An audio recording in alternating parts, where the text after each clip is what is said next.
গত 13ই মে তারিখ রাত অনুমান 11:45 ঘটিকায় ঢাকা বিশ্ববিদ্যালয়ের মেধাবী শিক্ষার্থী SM শাহরিয়ার আলম সাম্য সোহরাওয়ার্দী উদ্যানে কতিপয় দুর্বৃত্তের হাতে নির্মমভাবে খুন হন।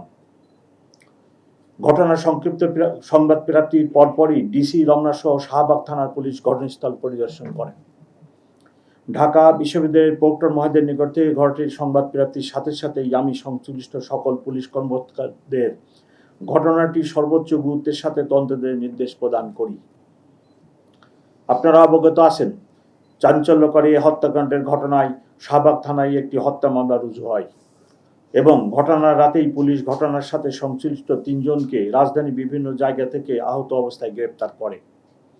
ঘটনাটির গুরুত্ব বিবেচনায় আমি নিবিড় তদন্তের স্বার্থে মামলাটি ডিবিতে স্থানান্তর করি। পরবর্তীতে বিজ্ঞ আদালতের মাধ্যমে ধৃত 3 আসামিকে রিমান্ডে নিয়ে জিজ্ঞাসাবাদ, প্রাপ্ত গোয়েন্দা তথ্য ও প্রযুক্তিগত বিশ্লেষণের মাধ্যমে ঘটনাস্থলে সরাসরি উপস্থিত ও হত্যাকাণ্ডে অংশগ্রহণকারীদের শনাক্ত করা হয়। আসামিদের গ্রেপ্তারের লক্ষ্যে কক্সবাজার, মুন্সিগঞ্জ ও ঢাকা মহানগরীর বিভিন্ন এলাকায় ডিবির একাধিক দল ধারাবাহিক অভিযান পরিচালনা করে। এ সংক্রান্তে আরও 8 জনকে গ্রেপ্তার করে। গ্রেপ্তারকৃত হলেন রাব্বি, কবুতর রাব্বি, 2 মেহেদি, 3 পাপেল, 4 রিপন, 5 সোহাগ, 6 রবিন, 7 হৃদয়, 8 সুজন সরকার। গ্রেপ্তারকৃত আসামি মেহেদির দেখানোর মতে সোহরাওয়ার্দী উদ্যানের 3 নেতার মাজারের সন্নিকটে মাটি চাপা দিয়ে লুকিয়ে রাখা অবস্থায় হত্যাকাণ্ডে ব্যবহৃত 2টি সুইচ গিয়ার চাকু উদ্ধার করা হয়।